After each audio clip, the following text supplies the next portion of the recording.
Hello, welcome to Ask John. John Kaminski from the Center for the Study of the American Constitution at UW-Madison. Thank you for being with us. I'd like to ask you a couple questions about powers. And let's start generally with interpreting the Constitution. What are the methods of interpreting the Constitution? Some have said that there's loose, there's strict.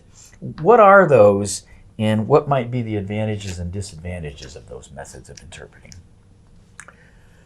Well, if we look at the Articles of Confederation, the second article really is the heart and soul of the Articles of Confederation, and it explicitly states that the states retain their sovereignty, freedom, and independence.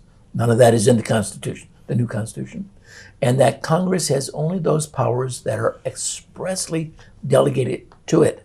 Again, that's not in the Constitution, and in fact, it's not even in the article, the 10th Amendment. Expressly delegated is not there. There is a reference to enumerated powers, but not expressly delegated powers in the 10th Amendment. And so Madison would argue, and did argue in the debate in the Confederation Congress in September 1787, that repeatedly the Confederation Congress violated the Constitution, and being the Articles of Confederation, because it went to issues that were not expressly delegated to it.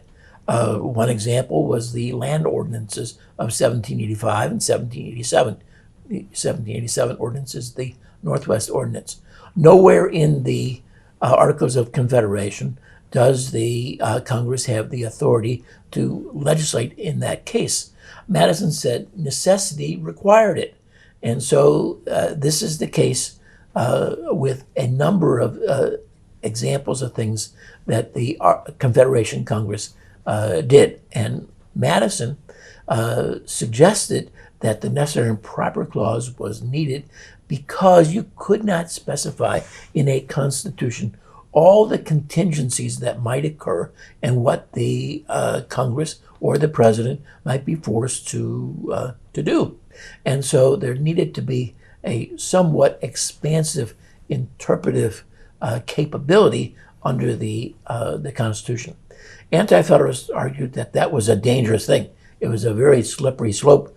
They didn't use that terminology, but that's what we use today. That once you allow Congress to do something, it's a short step for it to do something else. And the arbiter in all of this is going to be the federal judiciary. And the feeling was, everyone knew how the federal judiciary would decide cases, always giving more power to the central government because it would increase the power of the judiciary. And with the increased power of the judiciary, perhaps we would get the judges would get more salaries as well. And so you could not trust a government that was open-ended. So that's the dichotomy that was there. There was a need for a certain degree of vagueness and a broader interpretation, and the danger that that might well lead to. As the government got started, it didn't take very long before the issue of the interpretation of the Constitution came up.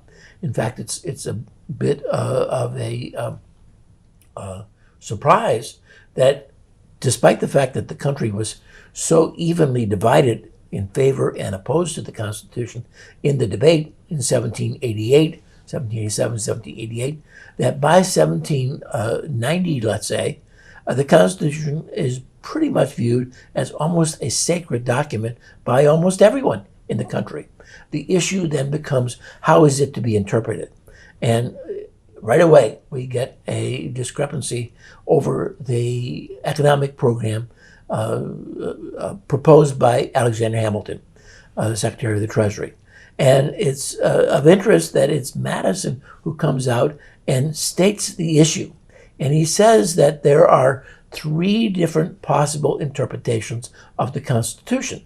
One is a strict interpretation, and he doesn't buy into that. He says that was the problem that they had under the Articles of Confederation. We don't need to be so strict.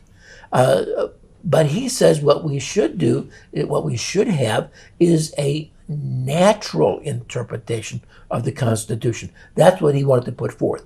that there are enumerated powers, and only what is absolutely necessary to use to enact those enumerated powers should be available to the Congress of the United States and the President. So they should be limited in their focus by this natural interpretation. What Madison said Hamilton did, he went beyond that, and he used what Madison described as a forced interpretation. Madison described that using that terminology not only in the debates in Congress, but also in the Virginia resolutions of 1798, that Hamilton had gone too far in his economic program. And in fact, the Sedition Law of 1798 was again one of these forced constructions of the Constitution that presented certain dangers to the American people. Well, thank you, John. Hopefully, Emily and Matthew from Arcadia High School, that'll help you sort out the questions that you submitted. Thank you.